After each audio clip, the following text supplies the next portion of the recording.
How to allow camera access on Messenger iPhone. Hello everyone.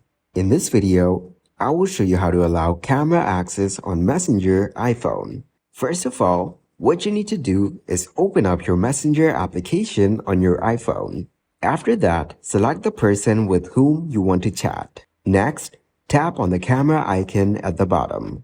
Then tap on Open Settings. Next, find the Messenger application here in your settings.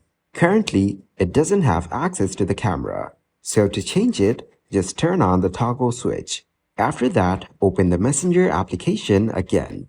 Then, open up your chat and tap on the camera icon to check this.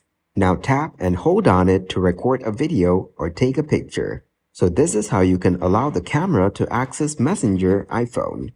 Thank you guys for watching this video. Hope you got some value. Make sure to like the video and subscribe to the channel to get notified of new videos. See you in the next one.